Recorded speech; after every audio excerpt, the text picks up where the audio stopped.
¿Por qué escribo esto? No tengo ideas claras. Ni siquiera tengo ideas. Hay jirones, impulsos, bloques, y todo busca una forma. Entonces entra en juego el ritmo, y yo escribo dentro de ese ritmo.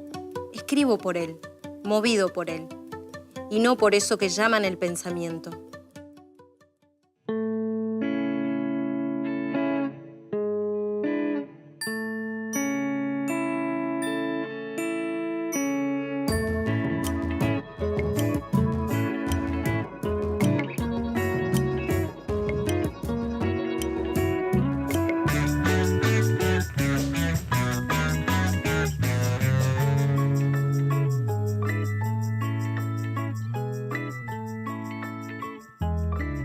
Claves de lectura.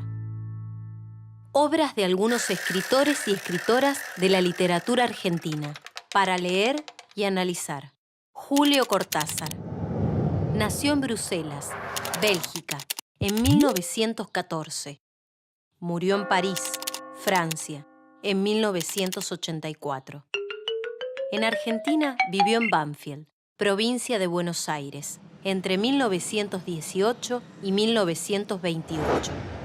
Trabajó como maestro y como traductor de inglés y francés.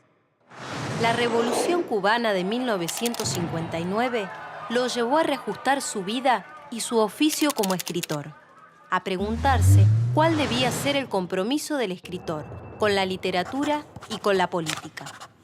Más tarde, se comprometió con la lucha contra la guerra de Vietnam y con la defensa de los derechos humanos, y criticó duramente las dictaduras en todo el mundo. Escribió cuentos, novelas, ensayos, poesías y algunas historietas. Hoy vamos a leer y analizar sus novelas. La opción del lector, su montaje personal de los elementos del relato, serán en cada caso el libro que ha elegido leer. 62 modelos para armar. Julio Cortázar. Desde pequeño fue un ávido lector.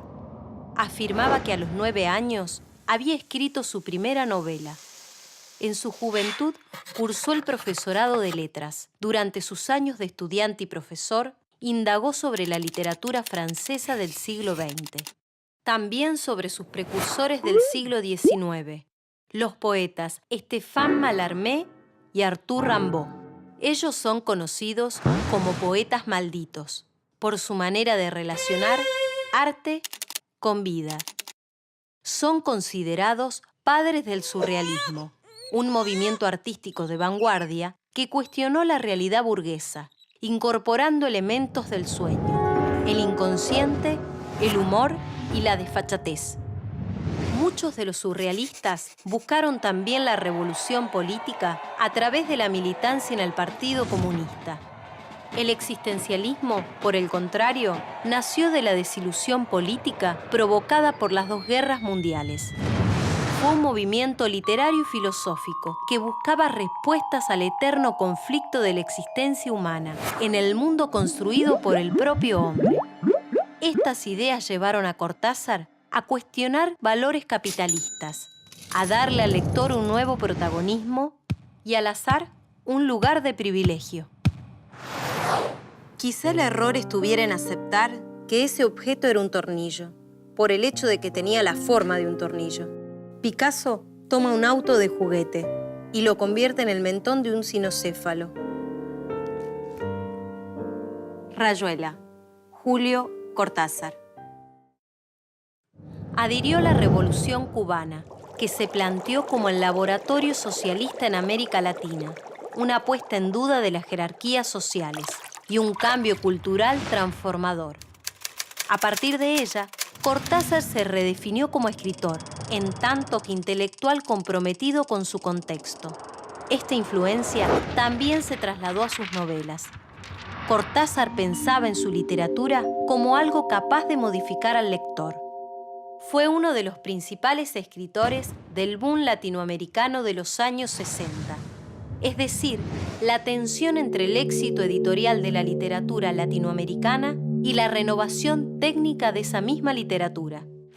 Para Cortázar, la novela era un género de extrema libertad, ya que según él, la novela no tiene leyes, como no sea la de impedir que actúe la ley de gravedad y el libro se le caiga de las manos al lector.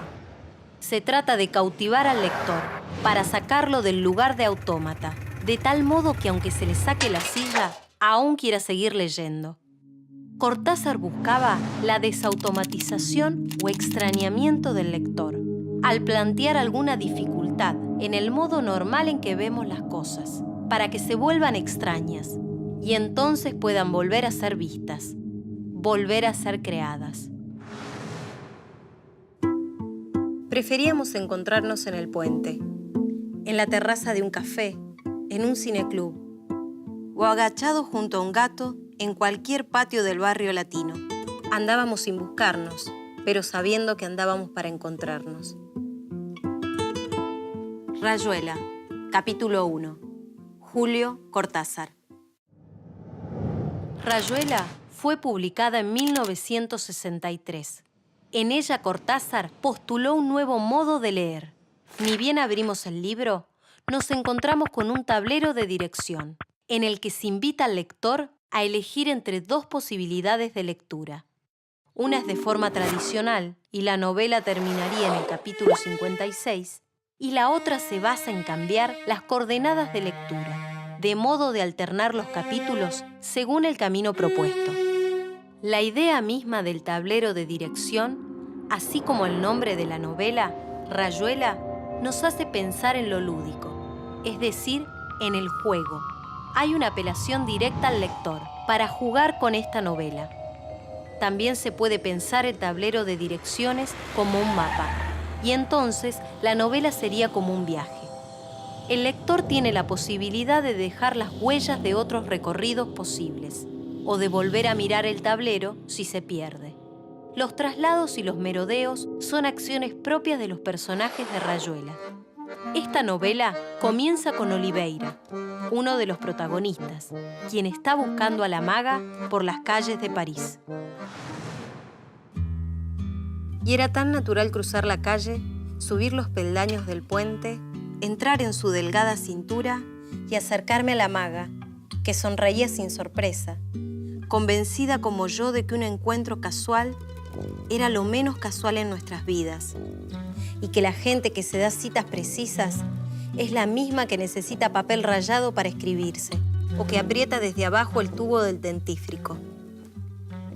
Rayuela, capítulo 1. Julio Cortázar. La pareja Oliveira-La Maga, cuyas aventuras y merodeos transcurren en la ciudad de París, encuentra un espejo en la pareja Traveler-Talita, de Buenos Aires, quienes intervienen en la segunda mitad de la novela. Traveler, cuyo nombre inglés se traduciría viajero, es el doble de Oliveira, y Talita sería la doble de la maga. Cortázar utiliza los dobles para mostrar los distintos aspectos de la personalidad compartida de sus personajes, y también para reforzar la relación con el otro, que puede terminar en el conocimiento de uno mismo.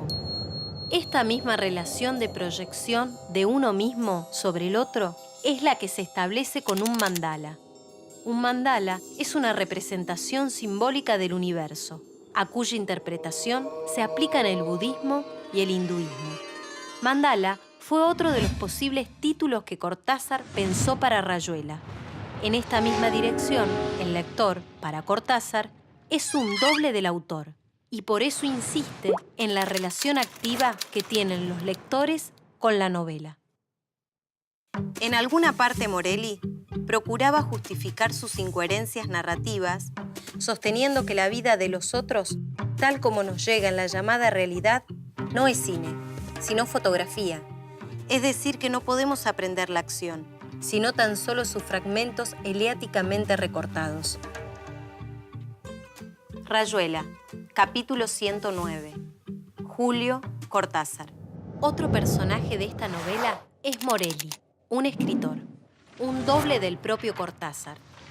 A lo largo de la novela se despliega la escritura de Morelli como un rompecabezas de ideas, canciones, recortes de diarios, reflexiones y proyectos de novelas, esparcida de manera fragmentaria y disruptiva a lo largo del relato. La estructura del libro de recortes, con un orden poco lógico y mediante el procedimiento de la yuxtaposición, o sea, sin conexión aparente, le permite a Cortázar sugerir una relación entre estos elementos sin explicitarla. En un tiempo, Morelli había pensado un libro que se quedó en notas sueltas. La que mejor lo resumía es esta: Psicología, palabra con aire de vieja. Un sueco trabaja en una teoría química del pensamiento. Química, electromagnetismo, flujos secretos de la materia viva. Rayuela, capítulo 62. Julio Cortázar. En 1968 publicó la novela 62, modelo para armar. Su título hace referencia directamente al capítulo 62 de Rayuela, en el que Morelli cuenta una novela posible. Con este gesto, Cortázar establece un vínculo entre las dos obras, que consiste en la continuidad de una manera diferente de leer novelas y, por supuesto, de leer el mundo. En 62, modelo para armar, los capítulos desaparecen. No están numerados y apenas un blanco separa un fragmento de otro. La novela puede leerse empezando por la mitad. Es decir, que no es necesario respetar el orden que plantea el objeto libro. Sus personajes se mueven en distintos lugares del planeta, hablan diferentes lenguas y no se conectan más que por aquello por lo que pueda conectarlos el lector. Es decir, están yuxtapuestos. Para Cortázar, el sentido no está dado, sino que se construye. Leer es armar un mundo. Novela y mundo son construcciones que se espejan. Y lo que nos había reunido en la ciudad, en la zona, en la vida, era precisamente un alegre y obstinado pisoteo de decálogos. 62, modelo para armar. Julio Cortázar. Sus novelas pueden pensarse como una forma de conversar con el lector, porque en una conversación los sentidos no están dados, sino que se negocian entre los que conversan. Sus novelas son como cajas de Pandora, espacios donde es posible encontrar las cosas más diversas y fantásticas, y en cuyo fondo siempre se halla una esperanza. En la relación activa con el otro, en la capacidad de leer y construir el mundo, Cortázar veía una potencia revolucionaria. Sus novelas pretendían una relación de transformación de la realidad, una conexión íntima entre obra y vida.